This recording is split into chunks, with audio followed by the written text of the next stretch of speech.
আসসালামু আলাইকুম ওয়া রাহমাতুল্লাহি ওয়া বারাকাতুহু। নাহমাদুহু ওয়া নুসাল্লি আলা রাসূলিহিল কারীম, আম্মা বা'দ। ফাআউযু বিল্লাহি মিনাশ শাইতানির রাজীম। কুল ইয়া আইয়ুহাল কাফিরুন লা আ'বুদু মা তা'বুদুন।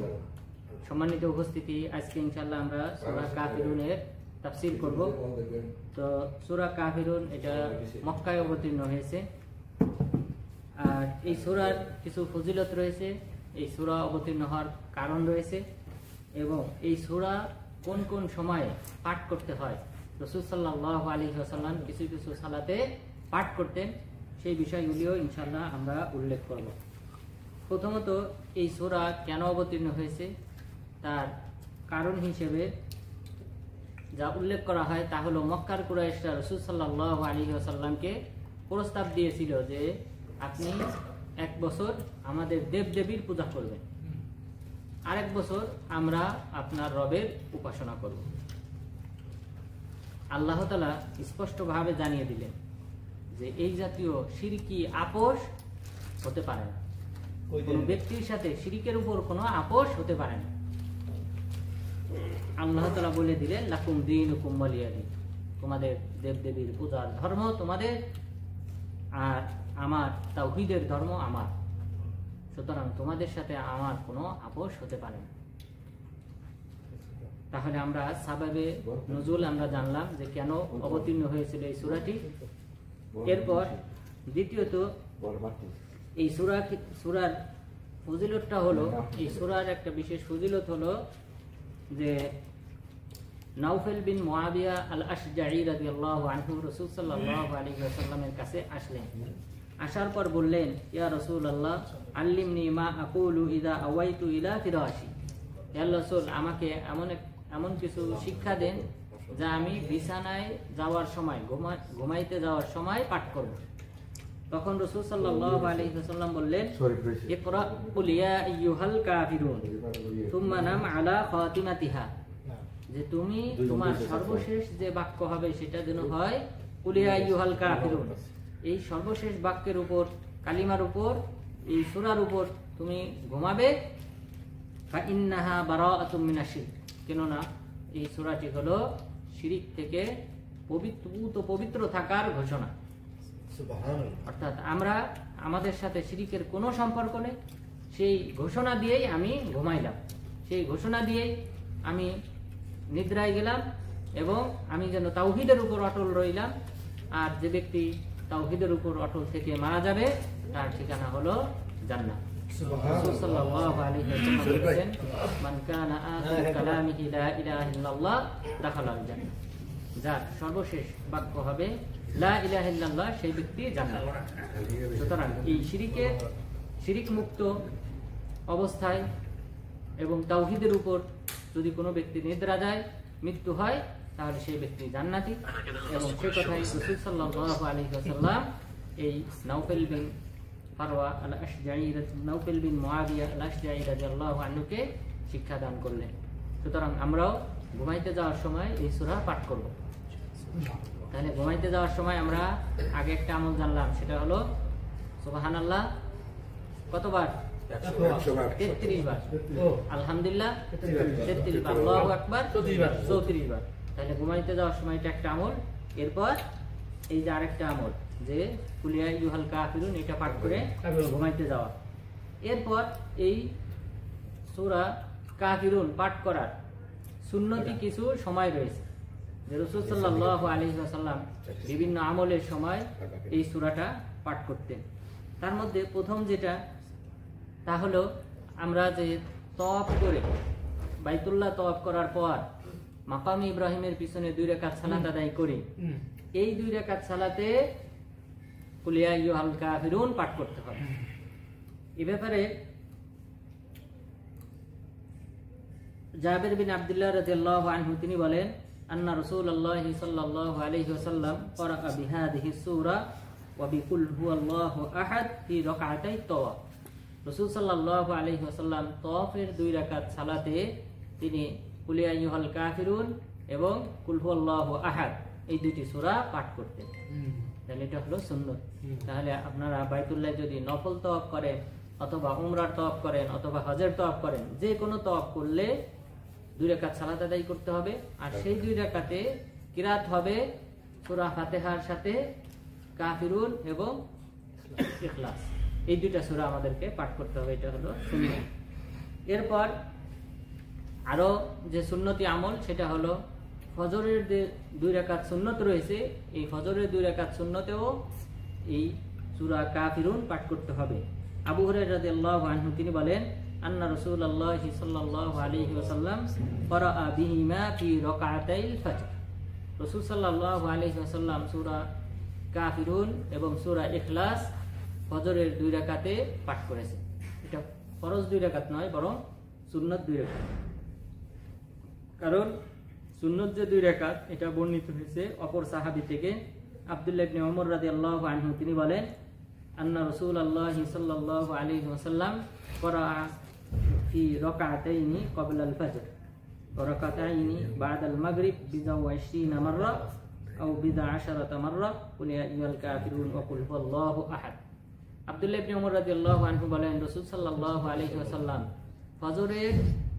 ফজরের ফরজ 2 রাকাতের পূর্বে যে 2 রাকাত সুন্নত আছে সেই 2 রাকাত সুন্নতে এবং সেই সাথে মাগরিবের পরে যে 2 রাকাত সুন্নত রয়েছে এই 2 রাকাতে তিনি সূরা কাফিরুন এবং সূরা ইখলাস এটা পাঠ করেছেন 23 বারের বেশি অথবা 13 বারের বেশি। তাহলে চিন্তা করেন, তাহলে এই সাহাবী গণনা করেছেন, উনি যে নামাজে উপস্থিত হয়েছিলেন সেই নামাজগুলিতে তিনি যা হিসাব করে দেখেছেন সেটা হলো 23 অথবা 13 বারেরও বেশি রাসূল সাল্লাল্লাহু আলাইহি ওয়াসাল্লাম ফজরের 2 রাকাত সুন্নতে, মাগরিবের 2 রাকাত সুন্নতে এই 2টি সূরা পাঠ করেছেন। তাহলে আমরা জানলাম এই 2টি সূরা আল্লাহর কাছে প্রিয়, রাসূল সাল্লাল্লাহু আলাইহি ওয়াসাল্লামের কাছেও প্রিয়। এই কারণে এই সূরাটা তিনি বারবার পাঠ করেছেন এবং সুন্নত নামাজগুলিতে এই সূরা পাঠ করেছেন। এখন এই সূরার অনুবাদ হলো, প্রথম আয়াত মহান রব্বুল আলামিন বলেছেন, কুল ইয়া আইয়ুহাল কাফিরুন, হে নবী আপনি বলুন হে কাফের সম্প্রদায়। তাহলে এটা হলো বার্তা আল্লাহ তাআলার পক্ষ থেকে, রাসূল সাল্লাল্লাহু আলাইহি ওয়াসাল্লামের পক্ষ থেকে কাফেরদের কাছে বার্তা যে হে কাফের সম্প্রদায়, জেনে রেখো লা আ'বুদু মা তা'বুদুন, আমি ইবাদত করি না যার উপাসনা তোমরা করো। যে সকল দেবদেবী মূর্তির পূজা করো, বৃক্ষ, সেই সাথে সৎ ব্যক্তিগণ, ফেরেশতা ইত্যাদি যে সকল মাখলুকের তোমরা পূজা করো, উপাসনা করো, আমি তার উপাসনা করি না। ওয়ালা আনতুম আবিদুনা মা আ'বুদ, আর তোমরাও উপাসনাকারী নও আমি যার উপাসনা করি। আমি যে একক আল্লাহর উপাসনা করি সেই এক আল্লাহর উপাসনাকারী তোমরাও নও। ওয়ালা আনা আবিদুম মা আবাদতুম, আমিও উপাসনাকারী নই তোমরা যে সকল দেবদেবীর পূজা করো, উপাসনা করো, সেই সকল দেবদেবীর উপাসনাকারী আমিও নই। ওয়ালা আনতুম আবিদুনা মা আ'বুদ, তোমরাও উপাসনাকারী নও আমি যে একক আল্লাহর উপাসনা করি। লাকুম দীনুকুম ওয়ালিয়া দীন, সুতরাং তোমাদের ধর্ম তোমাদের জন্য, আমার ধর্ম আমার জন্য। সুতরাং এক আল্লাহর উপাসনা করার যে প্রতিদান সেটা আমি উপভোগ করব, আর তোমরা যে দেবদেবীর পূজা করো, উপাসনা করো, এটার শাস্তিও তোমাদের ভোগ করতে হবে। এখানে লাকুম দীনুকুম ওয়ালিয়া দীন, এটার 2টা অর্থ হয়। দিন শব্দের অর্থ হলো যে প্রতিদান। আমরা জানি দিন শব্দের একটা অর্থ হলো প্রতিদান, যেমন সূরা ফাতিহাতে উল্লেখ করা হয়েছে মালিক ইয়াউমিদ্দিন, তিনি বিচার দিবসের মালিক, প্রতিদান দিবসের মালিক। তাহলে দিন এখানে শব্দটা এসেছে জাযা, প্রতিদানের অর্থে। ভালো আমল মন্দ আমলের যে প্রতিদান দেওয়া হবে কিয়ামত দিবসে, সেই প্রতিদান। এখানেও এই প্রতিদান অর্থ কোন কোন আলেম করেছেন, তাহলে অর্থ হবে লাকুম দীনুকুম, তোমাদের প্রতিদান তোমাদের জন্য, তোমরা যে দেবদেবীর পূজা করো তার প্রতিদান তোমাদের জন্য, আর আমি যে এক আল্লাহর উপাসনা করি তার প্রতিদান আমার জন্য। দ্বিতীয় আরেকটা অর্থ, যেটা দিন শব্দের অর্থ ধর্ম, এই অর্থ অনেক আলেমগণ করেছেন। তো সেই অর্থ হবে তোমাদের ধর্ম, অর্থাৎ তোমরা যে সকল দেবদেবীর পূজা করো এটা তোমাদের যে শিরিকের ধর্ম, সেই শিরিকের ধর্ম তোমাদের, আর আমার হলো তাওহীদের ধর্ম, এটা আমার। তাহলে এই দুটি অর্থ এখানে মুফাসসিরিনগণ করেছেন। তাহলে আমরা আজকের আলোচনায় যেটা জানতে পারলাম যে এই সূরা কাফিরুন এটা প্রকৃতপক্ষ অবতীর্ণ হয়েছে যখন মক্কার কুরাইশরা প্রস্তাব দিয়েছিল যে 1 বছর আপনি আমাদের দেবদেবীর পূজা করবেন, অপর বছর আমরা আপনার একক রবের উপাসনা করব।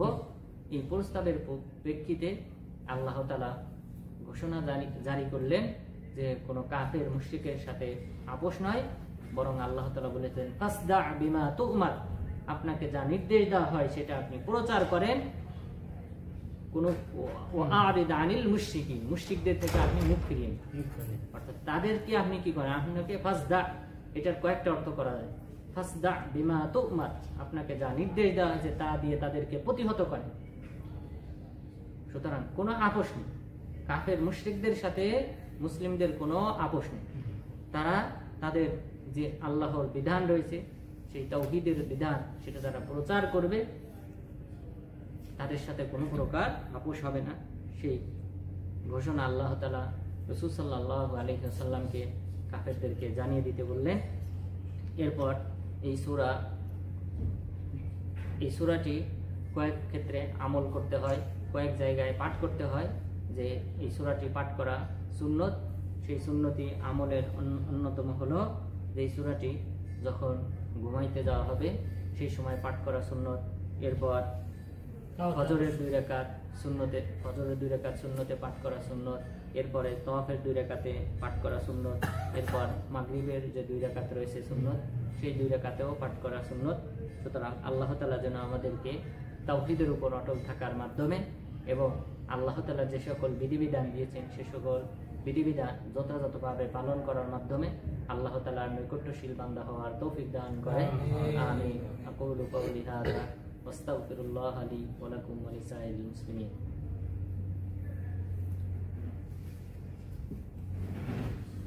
কারো কোনো প্রশ্ন থাকলে করতে পারেন। তো আরেক ক্ষেত্রে একটা সুন্নত আছে, রমজান মাসে তোমরা 3 রাকাত পেতে করি, সেক্ষেত্রে শেষের 2 রাকাতে এটা ছুটি গেছে।